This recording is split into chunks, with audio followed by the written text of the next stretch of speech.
네, 안녕하십니까. 네, 오늘 또 이렇게 중요한 순간에 마침 또 그린 뉴딜에 대해서 또 모시기로 했던 그 김성환 의원님과 이소영 의원님과 함께 오늘 방송을 진행할 예정이고요. 일단은 그 본격적인 시작에 앞서서 지금 전국의 그 수해 현황 그런 걸 봤을 때 지금 많은 분들이 지금 민주당 의원분들이 다 전국에 지금 흩어지셔서 지금 수해 복구 현장에 가신 걸로 알고 있습니다. 그래서 전 국민께 그 인사드리면서 좀 위로의 말씀도 같이 전해주시면 좋을 것 같은데요. 지금 위원장님부터 인사 한번 부탁드리겠습니다. 네, 그 아주 기록적으로 장마가 길잖아요. 그래서 지금은 이게 그냥 일반적 장마가 아니라 재앙적 기후위기의 징조다 이런 얘기들 많이 하고 우리 국민들도 이제 그걸 실감하는 것 같아요. 이 과정에서 피해를 입으신 우리 수해 피해를 입으신 분들께 심심한 위로의 말씀 드리고요.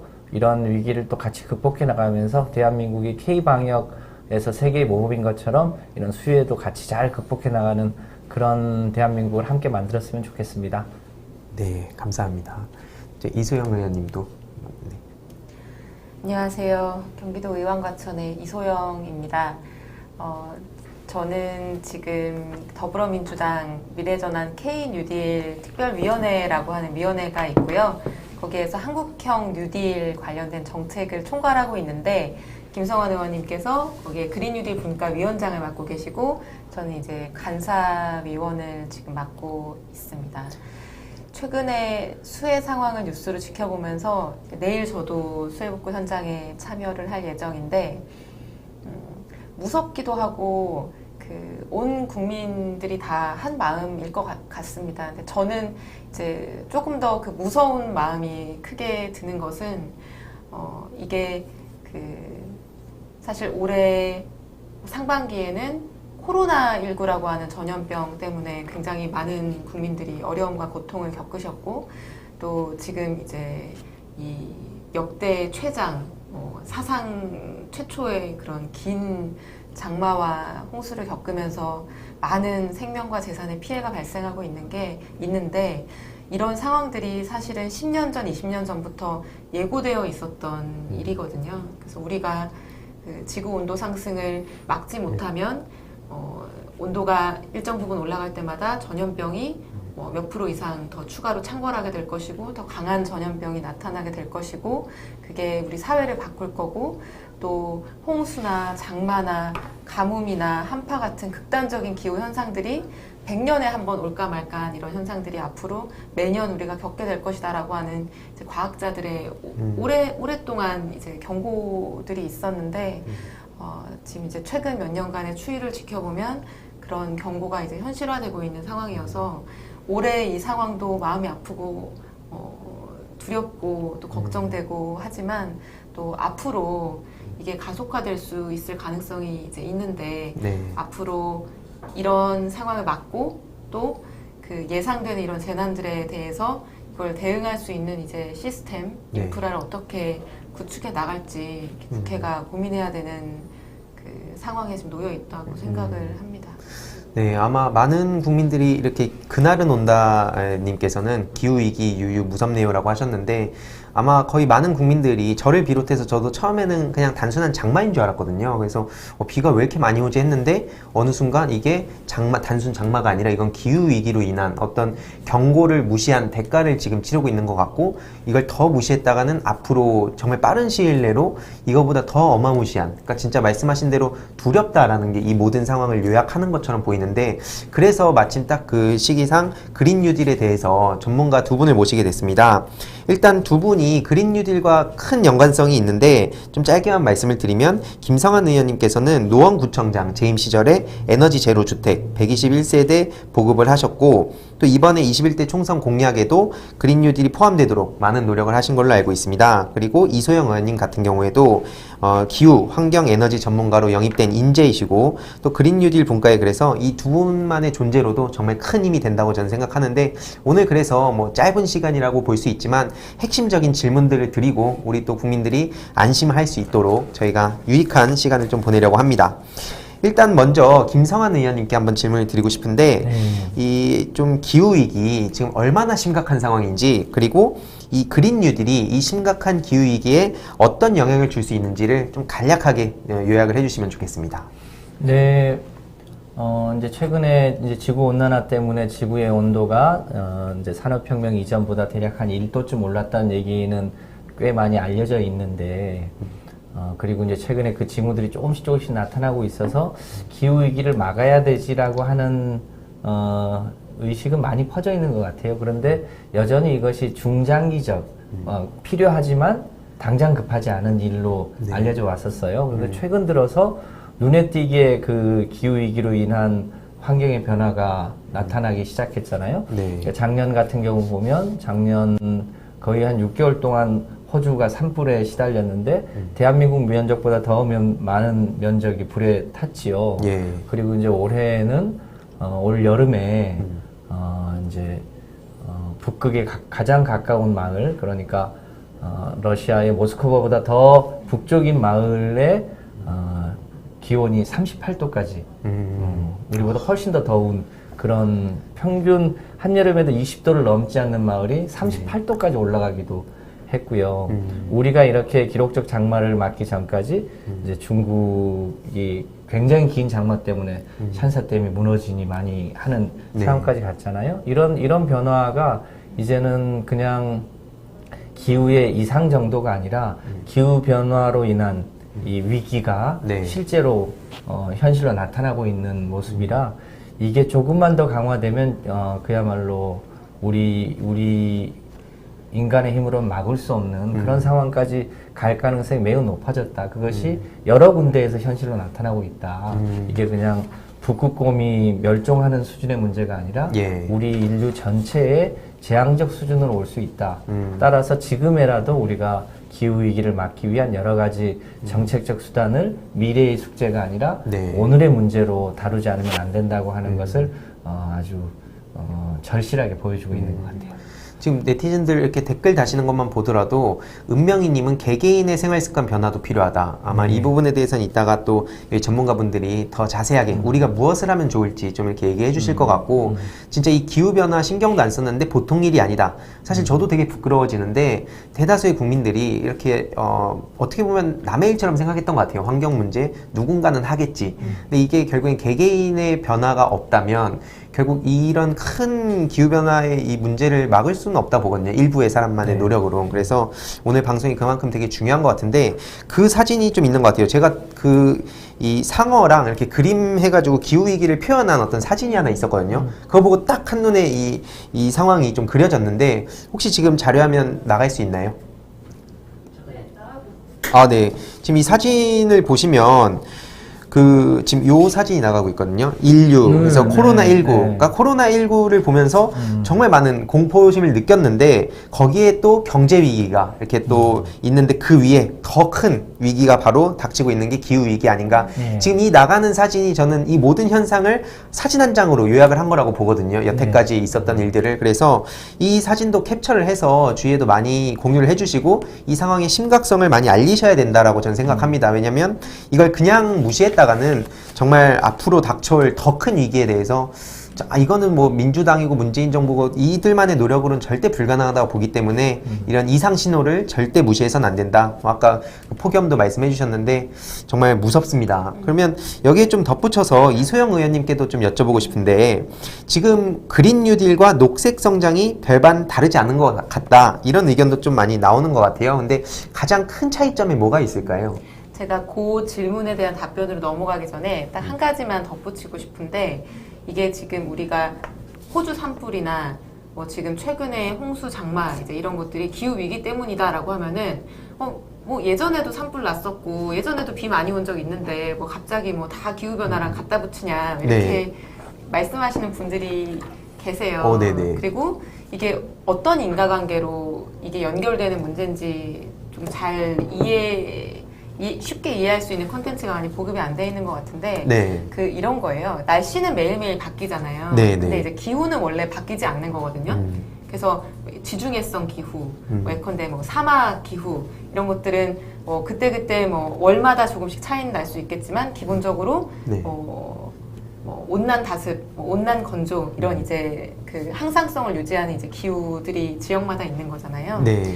근데 우리가 그 지난 100년 동안 이미 산업화 이전 대비 지구의 평균 기온에 비해서 1도가 넘게 오른 상태거든요. 근데 이게 평균 온도가 1도가 오른 거기 때문에 네. 지역마다는 이제 더 많이 오른 곳들도 있고 차이가. 그리고 이제 날씨의 측면을 이렇게 쭉 펼쳐보면은 이렇게 더 덥거나 더 춥거나 하는 이제 기온의 분포도들도 예전보다 더 넓어졌는데 네. 되게 극한적인 기온들이 이제 많이 발생하고 있는데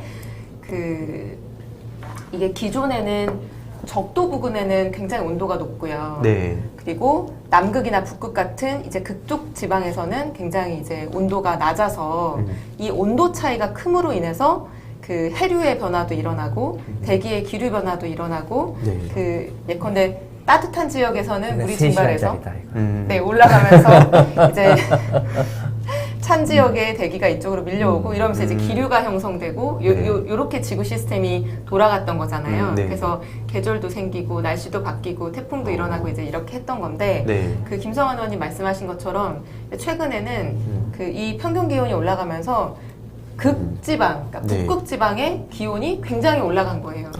그래서 아까 말씀하신 것처럼 38도가 오를 정도로. 그래서 적도와 극지방의 온도차가 굉장히 적어지게 되면서 네. 사실은 예전에 이제 발생하고 있던 기류들도 정상적으로 발생하지 않고 기류의 어떤 속도나 방향이나 이런 것들도 달라지면서 네. 이제까지 뭐 저기압, 고기압 같은 것들이 일시적으로 홍수나 뭐 이런 것들을 발생시키고 치고 지나갔던 반면에 지금은 이제 그런 것들이 기류에 의해서 정체되면서 이제 아주 장기화되고 있는 거거든요. 그래서 호주 산불 같은 경우에도 우리가 산불 있었죠. 근데 네. 이렇게 6개월 동안 인간이 끌 수 없었던 산불은 없었던 거잖아요. 네. 극도의 이제 건조한 날씨. 네. 그리고 지금 이번에 우리가 겪고 있는 홍수와 이제 장마도 네. 한 번도 우리가 기록을 한 이후에는 없었던 이제 그런 현상인데 네. 이런 것들이 이런 전반적인 기후 시스템이 파괴되고 있는 것과 굉장히 밀접하다라고 이제 모두가 보고 있는 상황입니다. 기후 시스템 파괴라는 거 되게 무섭네요, 이게 네. 진짜로. 정말 무서운 일입니다. 네. 진짜.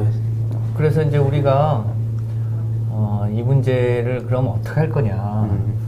이러다가 말지 뭐 공룡이 멸종했던 것처럼 우리도 뭐 멸종하면 그만 아니야까지 일종의 자포자기 하는 것부터 네.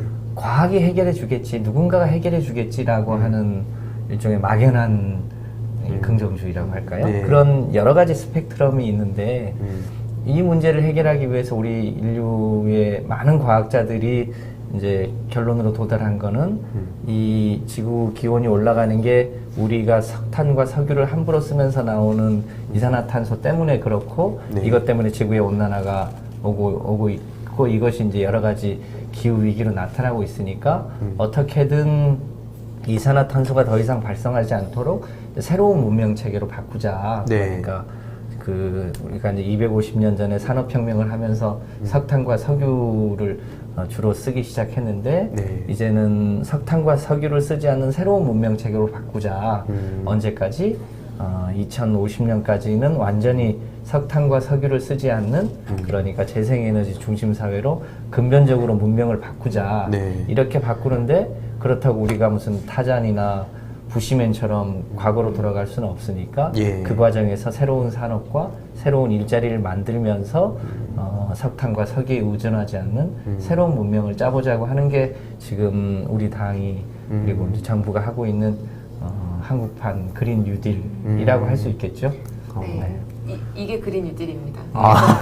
그린 뉴딜이 방금 이제 그 녹색 성장하고 뭐가 네, 다른 네. 거냐고 질문을 하셨잖아요. 예, 예. 거기에 대한 이제 답이라고 저는 생각을 하는데 이 그린 뉴딜은 우리가 더 잘 살아보자고 하는 성장 담론이 아니고요.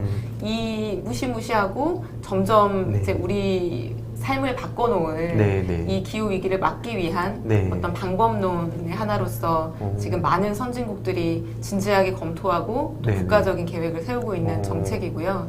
지금 더불어민주당에서 그리고 문재인 정부에서 추진하고 있는 이 그린 뉴딜도 네. 이 기후 위기를 막기 위한 것이 그 정책의 중심축이라고 하는 점에서 저는 녹색 성장하고는 비교 거부. 네, 비교 거부 이게 핵심인 네, 것 비교 같습니다. 거부입니다. 예.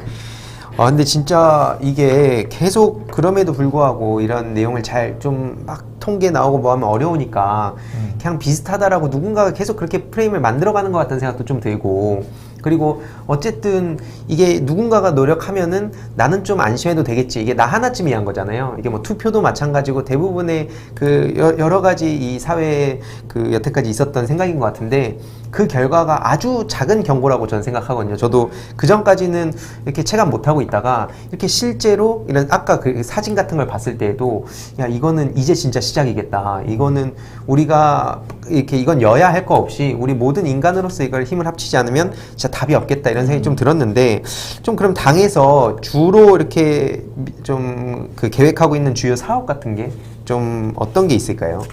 근데 시간이 되게 벌써 빨리 갔네요. 큰일 났네. 네, 좀 주요 사업 같은 거 우리 뭐. 이세영 의원님 말씀 좀 해주시죠. 네, 우리가 카메라 보고요. 네, 요 카메라. 네, 알겠습니다. 우리가 이제 집을 지어서 집에서 살아가고, 전기를 사용하고, 또 자동차를 타고 다니고, 또 이제 어떤 물건을 생산해내고, 모든 이 어떤 우리의 사회 활동과 과정이 전부 온실가스를 배출하는 과정들이거든요. 네. 그래서 김성환 의원이 말씀하신 것처럼 우리가 2050년까지는 정말 온실가스 배출이 거의 없는 수준으로 이제 사회를 완전히 바꿔야 되는데, 그러려고 하면은 이제 중요한 어떤 큰 덩어리 부분들부터 변화들이 일어나야 되겠죠. 네. 대표적으로는 우리가 그 국가 온실가스 배출량 중에서 40%를 차지하는 게 우리가 전기를 생산하면서 이제 사용하는 그런 에너지에서 온실가스가 발생합니다. 네. 그래서 그 이 전력 부문에서의 변화가 굉장히 중요한 이유는 다른 거는 사실 뭐 아주 급격하게 줄이기가 좀 어려운 부분들도 존재하는데, 네. 전력 부문에서는 석탄으로 전기를 생산할 수도 있지만 요즘 이제 태양광이나 풍력 같은 재생에너지로 똑같은 전기를 생산할 수도 있잖아요. 네. 그래서 이 에너지원을 바꾸기만 하면 온실가스가 감축되는 효과가 생기기 때문에 우리가 이 온실가스 감축을 한다라고 해서 이제 정책을 세울 때 가장 1번으로 어떤 세우는 것이 전력 부문에서의 변화입니다. 그래서 지금 우리 당과 정부에서 추진하고 있는 그린 뉴딜의 내용 중에서도 첫 번째가 재생에너지 비중을 지금보다 많이 늘리는 것, 이제 이게 포함이 돼 있고요. 네. 석탄 발전소를 네, 줄이면서. 석탄 발전소를 줄이면서 이제 태양광이나 풍력처럼 이 발전 과정에서는 탄소가 전혀 배출되지 않는 이런 에너지원을 늘리는 거죠. 그래서 그것을 위해서 지금 공공기관들, 공공건물들의 이제 지붕들에도 태양광을 많이 올리고, 뭐 스마트 그린 스쿨이라고 해서 네. 이제 어떤 미래 교육을 준비하는 어떤 그 첨단의 네. 학교들을 만들면서 그게 에너지 효율적인 건물, 그리고 자체적으로 어떤 전기를 직접 스스로 자립해서 생산할 수 있는 이런 건물들로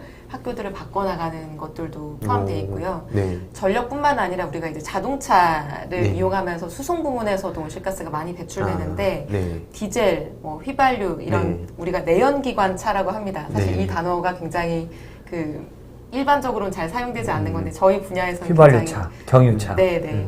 근데 이제 이런 차량들을 전기차나 수소차 같은 이제 저희는 미래차라고 이걸 묶어서 부르는데, 미래차로 바꿔나가는 것이 또 굉장히 중요한 그 정책입니다. 그래서 오늘 오전에도 저희 그 더불어민주당 K뉴딜 위원회에서 일산에 있는 네. 그 미래차 전시관에 가서 그 미래차 간담회도 진행이 되고 그랬는데요. 그래서 이게 왜 전기차로 가는 게 중요하느냐라고 네. 한다면은 그 전기차가 지금 어떤 전기로 충전을 하든지 간에 그 내연기관차, 그러니까 예컨대 경유차랑 비교해 보면은 온실가스 배출이 한 3분의 1 정도 수준이고요. 네. 근데 이거는 그 예를 들어서 석탄 화력 엄청 많이 태우면서 그 전기로 전기차 쓰면 내연기관하고 똑같은 거 아니냐? 혹은 전기차 배터리를 중국같이 온실가스 많이 배출하면서 제품 생산하는 곳에서 생산해서 수입해 오면은 더 나쁜 거 아니냐, 이제 이런 얘기를 하시는 분들도 있는데, 네. 실제로 뭐 많은 논문과 연구 결과에 의하면 중국같이 이제 온실가스를 많이 배출하는 곳에서 배터리를 생산하고 또 뭐 폴란드나 뭐 한국이나 독일처럼 석탄화력 발전 비중이 굉장히 높은 곳에서 이제 전기를 충전해서 네. 전기차를 사용을 한다고 하더라도 네. 내연기관차보다 기본적으로 에너지 효율이 높기 때문에 20%에서 30% 정도는 이제 온실가스 감축 효과가 있다 이렇게 얘기를 하거든요. 근데 우리가 발전 부문에서의 재생에너지 비중을 더 빠르게 높여간다라고 하면은 네. 이 전기가 또 깨끗해질 거잖아요. 네, 네. 그러면은 그럴 경우에 예컨대 이제 스웨덴처럼 재생에너지 비중이 굉장히 높은 곳에 전기를 사용한다라고 하면 예. 이제 디젤이나 휘발유차에 비해서 전기차가 80% 정도의 온실가스 감축 효과가 있거든요. 와. 그래서 일단은 지금 현재 상태에서도 내연기관 차보다는 전기차나 수소차가 더 친환경적이고요. 네. 앞으로 또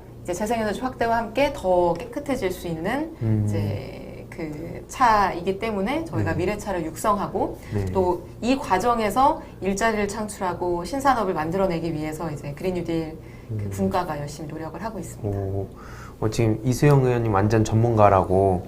와, 근데 진짜 이게 80% 이런 수치로 들으니까 더 와닿는데, 지금 여쭤보고 싶은 건 되게 많은데. 벌써 25. 그러니까 이게 시간상. 제가 그러면 김성환 의원님께 좀 이거 중요한 것 같아서 네. 되게 신기하기도 했는데, 지구도 살리고 돈도 벌 수 있는 방법이 또 있다고. 이게 뭐 태양광을 뭐 이렇게 어떻게 활용하는 방법이 있는 건가요? 우리가 어떤 문명을 새롭게 짤 것이냐도 굉장히 중요한데요. 네. 우리가 그러니까 우주사나 지구사나 인류 문명사 전체를 놓고 보면 지금 굉장히 중요한 전환기거든요. 네. 그런데 우리가 상상하지 못했던 석탄과 석유를 함부로 쓰면서 나타나는 이 기후 위기를 극복해 나가는 과정에 그 다음 미래상은 뭐냐일 텐데요. 네. 우리가 실제로 석탄과 석유를 쓰지 않으면 그러면 우리가 다시 빈곤해지거나 가난해지거나 이런 건 아니냐에 네. 대한 걱정이 좀 있는 거예요.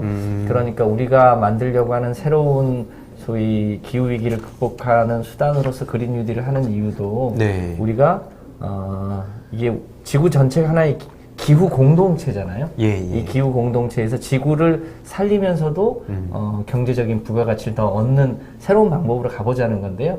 제가 이제 우리 동네에 태양광 96kW짜리 협동조합을 하나 만들었는데요. 예. 우리 조합원들이 매일 앱으로 네. 오늘 얼마만큼 발전이 됐는지를 그 조합원들이 함께 체크를 해요. 혹시 그 화면 띄울 수 있어요? 네, 화면을 지금 이렇게 나가고 있을 겁니다. 네. 그러니까 매일 안 나가나요? 안 나가요? 네네. 화면. 네, 지금 이렇게 나오고 있습니다. 그래요. 그러니까 우리 농원에 있는 태양광 협동조합 분들이 이거를 늘 함께 켜보거든요. 근데 그동안은 비가 많이 와가지고 생산이 안 된 거예요. 근데 햇빛이 찌면 네. 그 태양광 발전을 하고 그럼 태양광 발전을 통해서 재생에너지 생산도 하고 돈도 벌고. 근데 이게 티끌모아 태산이라고요. 네. 태양광은 소규모로 많이 하고 또 바닷가에서는 대규모 풍력을 하되 그 풍력 발전에 우리 국민들이 다 일종의 뉴딜 펀드로 십시일반에서 투자하면 그 투자를 통해서 지구도 살리고 대한민국도 살리고 그리고 국민 한 사람 한 사람이 그거를 통해서 돈도 벌 수 있는 것 이런 사업들을 통해서 네. 과거에는 대규모 원자력과 대규모 석탄 발전소에서 일종의 대기업군만 경제적으로 이득을 취했다면 네. 이 태양광과 햇볕은 지구도 살리면서도 대한민국 국민들이 일종의 전기 에너지 소비자이기도 하고 생산자이기도 하고 투자자이기도 하고 네. 이렇게 할 수 있도록 일종의 패러다임 전체를 바꾸는 사업이 이 그린 뉴딜인데요. 그래서 한마디로 지구도 살리고 돈도 번다. 이게 이제 하나의 구호라고 할 수 있죠. 굉장히 중요한 패러다임 전환하시는데 또 이게 지구도 살리고 돈도 벌고 이게 엄청나게 또 와닿을 것 같습니다. 요 말 이제 쓰시는 분들은 김성환 의원님께 그 저작권료로 지불하셔야 됩니다. 요게 김성환 의원님이 처음 말씀하신 개발하신 얘기입니다. 또 가장 중요한 핵심. 네네. 저작권료는 따로 안 받습니다. 그렇습니까? 쓰셔도 됩니다. 좋습니다. 아니 이거 태백 가덕산 풍력 사례 혹시 영상이 있나요? 저희가 좀 중요한 영상인 것 같아서 이건 좀 보고 좀 와야 될 것 같습니다. 요 태백 풍력 사업 최대 규모 주민 참여형 풍력 사업 태백 가덕산 풍력 지역 주민이 직접 투자해 추진하는 친환경 풍력 사업입니다. 1인당 최소 10만원부터 최대 4천만원까지 투자 가능합니다. 태백 A은행 예금에 1천만원 투자 시 연간 11만 5천원씩 의원님 마무리 말씀 해주시고 그 다음에 수익금을 오늘 받을 미래차 수 있는데요. 두 분께 여쭤보고 그 다음에 마무리로 가야 될 것 같습니다. 국내 최 네. 네, 지금 저 영상에서 본 게 최근에 태백에서 진행한 주민 참여형 폭력 사업인데요. 그 태백에 사시는 주민 1,500분 정도가 적게는 뭐 10만 원부터 많게는 4천만 원까지 투자를 해서 네. 일종의 에너지 연금인데요. 그러니까 한 1,000만 원 정도 투자하면 네. 연간 한 70만 원 정도의 일종의 가외 수입이 생기는 거거든요. 네. 길게 보면 원금은 그대로 남고 네. 이자가 은행 이자보다 훨씬 더 세게 이익이 생기는 거니까요. 이런 태백과 같은 사례들이 전국에서 일어날 수 있다면 우리 국민들이 모두 이제 농사도 짓고 네. 고기도 잡으면서 태양광 풍력 사업자가 되면 그야말로 가재도 잡고 도랑도 치고 가재도 잡고 할 수 있는 사업 아닌가 싶습니다. 이런 사업들을 이제 저희 민주당하고 문재인 정부가 더 많이 만들어서 지구도 살리고 돈도 버는 수 있도록 그렇게 해보려고 합니다. 이제는 부동산 투기는 그만하고 예. 태양광과 풍력에 투자할 수 있는 새로운 길이 곧 열릴 것 같습니다. 네, 저희 더 많은 그 국민들이 관심을 가질 수 있게 주위 분들한테라도 이런 소식들을 많이 공유해 주시면 좋을 것 같은데 저희가 시간 관계상 더 많은 얘기를 여쭤보고 싶지만 좀 슬슬 마무리를 해야 될 것 같아요. 오늘 오전에 미래차 간담회에 다녀오셨다고 들었는데 좀 어떠셨어요? 후기 같은 거라든지 뭐 이렇게 전하실 내용이 있나요? 네.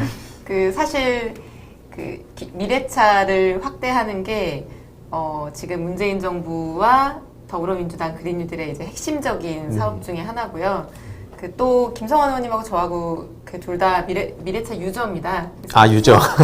수소차를 타고 계시고 저는 이제 전기차를 타고 있는데 그 오늘 그 간담회 이제 공개 간담회였고 당 대표님을 포함한 이제 많은 분들이 이제 참석을 해주셨는데 예. 그 간담회를 통해서 저희가 이제 시장에 좀 알리고 싶었던 좀 보내고 싶었던 메시지는 앞으로 미래차 시대가 온다. 그리고 생각하시는 것보다 훨씬 더 빨리 온다. 오. 그래서 사실은 미래차가 아니라 미래의 어떤 다가올 차가 아니라 이제 당장 오. 지금부터 우리가 이걸 쓰고 또 보급할 수 있는 차다. 이제 이런 메시지를 던지고 싶었는데요. 네. 그 하나 그 슬라이드 하나 띄워주실 수 있어요? 제가 그래프 하나 보내드린 거 차트. 나가고 있어요. 네, 차트 자료 지금 나가고 있나요? 네네네. 네. 그래서 그 자료를 보시면 이게 블룸버그 뉴 에너지 파이낸스라고 해서 굉장히 공신력 있는 그 국제 어떤 이런 미디어고요. 네. 여기에서 분석한 바에 따르면 저거는 글로벌 전체인데요. 그 2040년이 되면 그 전체 자동차 생산량의 한 60% 정도를 미래차가 차지한다고 하는 거예요. 근데 네. 이제 저거는 글로벌한 숫자이기 때문에 우리나라 같은 OECD 국가에서는 저 이제 그 초록색이나 파란색 네. 곡선이 훨씬 더 가파르게 올라오는 거죠. 그래서 앞으로 이 선진국 자동차 시장뿐만 아니라 전 세계 자동차 시장에서 네. 전기차와 수소차는 기존에 우리가 경유차, 휘발유차 이제 타던 것들을 압도하는 정도 수준의 이제 굉장한 시장을 가지게 될 텐데 수소차는 지금 대한민국이 1등입니다. 그리고 전기차도 우리가 조금 후발주자로 시작하긴 했지만 지금 이제 세계 3위까지 따라잡고 있는 상황이고요. 특히 전기차에 들어가는 배터리 같은 경우에는 그 우리가 지금 경쟁력 측면에서 1위라고 평가를 받고 있고 밸류체인들을 많이 가지고 있어서 네. 사실 우리가 국내적으로 이 미래차를 촉진하는 거는 네. 우리가 이제 가지고 있는 그 자동차 강국으로서의 경쟁력과 자부심을 앞으로도 계속 유지할 수 있는 어떤 피할 수 없는 방향이거든요. 그래서 네네. 그런 점들을 오늘 이제 같이 확인하고 또 그 몇 가지 새로운 정책들도 발표하는 날이었습니다. 네, 저는 뜻깊었다고 생각합니다. 아니 이런 중요한 소식들이 있는데 자꾸 언론에서는 이런 내용 안 다루고 막 자꾸 뭐 싸움 부추기는 것만 같아서 정말 답답한데요. 요 영상 주위에 많이 공유해 주셔야 될 것 같아요. 뭐 다 말씀하시진 못했지만 오늘 그린 뉴딜의 정말 핵심적인 내용만 이렇게 말씀해 주셨는데 아쉽게도 저희가 슬슬 마무리를 해야 될 것 같아요. 그래서 그린 뉴딜 사업을 한마디로 하면 어떨지 김성환 의원님께서. 네, 제가 한 가지만 보태면요. 아까 우리 이제 전기차의 이제 핵심이 배터리거든요. 네. 이 배터리가 한국의 배터리 3사가 세계 시장 점유율 1위예요. 앞으로 한 10년 정도의 수주한 물량의 총액이 약 300조 정도라고 하거든요. 그런데 유감스럽게도 이게 대부분 해외 공장에서 생산하는 거예요. 왜 국내에서 생산을 못하냐면 국내에는 아직 재생에너지 기반이 너무 약해가지고 국내에서는 엄두를 못 내고 있거든요. 만약에 그 300조의 절반 정도만 국내에서 배터리 생산을 하게 되면 국내에 좋은 일자리도 굉장히 많이 늘어날 수 있거든요. 네. 그러니까 국내에서도 재생에너지 기반을 빨리 늘려야 그 해외에서 생산되는 한국산 배터리가 아니라 네. 한국에서 생산하고 한국의 청년들이 그 배터리 회사에서 더 많이 취직할 수 있는 그런 뭐랄까 그런 대한민국의 산업 기반을 빨리 만들면 좋겠고요. 그런 면에서 그린 뉴딜 사업은 한마디로 지구도 살리고 돈도 벌고 하는 사업이다. 이렇게 말씀드리고 싶습니다. 정말 딱 그 한 문장 요약이 되니까 참 쉬운데 그린 뉴딜 사업이 뭐냐? 지구도 살리고 돈도 버는 거다. 이렇게 주위에 막 하시면 설명하시기도 되게 좋고 또 이번 영상이 되게 중요한 근거 자료가 될 것 같은데 일단 아쉽지만 제가 아까 댓글에 그런 거 있었어요. 두 분 막 쭉 더 나와달라고 그만큼 더 많이 이제 전문가분들한테 이런 얘기를 듣고 싶어하는 국민들이 많은 것 같습니다. 아쉽지만 진짜 마무리해야 될 것 같은데 이렇게 황그레이스님은 김성환 위원장님 지구 살려주세요. 또 바로 밑에 겨울가을님은 이소영 의원 화이팅 이러면서 정말 많은 분들이 지금 이렇게 기대를 갖고 보고 계신 만큼 어깨도 많이 무거우실 것 같은데 좀 하시고 싶은 말씀 마지막으로 이렇게 짧게 부탁드리겠습니다. 이소영 의원님. 그린 뉴딜이라고 하는 게 그냥 어떤 뭐 몇 가지의 입법이나 정부의 예산만으로 될 수 있는 게 아니라 그 우리 전 국민이 힘을 합치고 또 살아가는 방식을 바꿔야지 기후 위기를 막을 수 있고 또 그린 뉴딜이라고 하는 게 실제로 어떤 현장에서 지역에서 내 주변에서 투자가 일어나고 또 자동차들이 바뀌고 또 재생에너지가 많이 생기고 해야지 이제 성공할 수 있는 정책이기 때문에 그 어떤 정책보다도 우리 뭐 당원 여러분 그리고 우리 국민들의 참여와 관심이 굉장히 절실한 정책이라고 생각을 합니다. 그래서 우리가 감염병이 굉장히 두렵고 또 이런 극한의 뭐 기상 상황과 장마와 폭우와 이제 이런 것들이 강화되는 것이 굉장히 두려운데 네. 사실 이번 올해만 하더라도 그 코로나19를 대응하기 위해서 35조가 넘는 3차 추경이 있었잖아요. 네. 그리고 지금 이제 이번 홍수 피해 때문에 4차 추경까지 논의가 되고 있는 상황인데 이게 이런 현상들이 이제 발생시키는 어떤 이 피해 비용이 사회적으로 뭐 어마어마한 네. 천문학적인 피해 비용이 발생하는 것입니다. 그래서 이런 피해를 사전에 막고 우리가 지속 가능한 어떤 삶을 살아가기 위해서 그린 뉴딜에 많은 관심을 가져주시고 앞으로 재생에너지에도 많이 투자를 해주시면 좋겠다 이런 말씀을 드리면서 마치겠습니다. 네, 우리 김성환 의원님도. 네, 짧게 한 말씀만 더 보태면 기후 위기는 위험과 기회의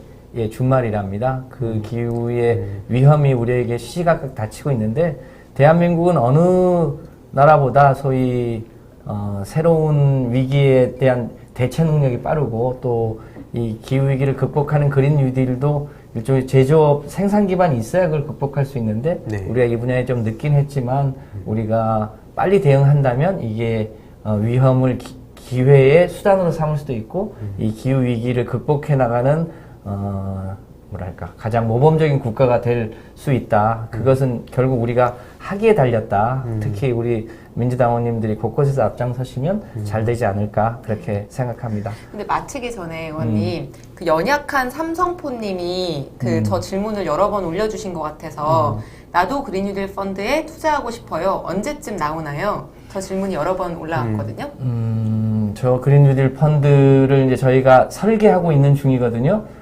가급적 가을에 우리가 눈 오기 전까지는 그린 뉴딜 펀드를 설계해서 투자하실 수 있도록 저희가 열심히 해보겠습니다. 아, 네. 열심히 하겠습니다. 이렇게 또 아까 중간에 또 댓글 중에 두 분이 전문가신데 또 특히 그린 뉴딜 전문가로 잘 나가실 것 같다. 그러니까 그만큼 또 되게 부담도 많이 되시겠지만 우리들이 많이 응원을 해야겠다 이런 생각도 들었고, 언론에서 특히 이런 내용 안 다루니까 잘 모르는 것 같은데 정말 이렇게 많은 노력이 있다라는 거를 주위에도 많이 알려주셨으면 좋겠습니다.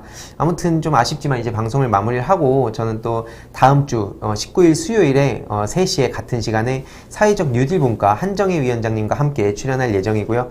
오늘 그린 뉴딜 편에 직접 출연해 주셔서 감사드립니다. 저희는 여기서 마무리 인사드리도록 하겠습니다. 감사합니다. 감사합니다.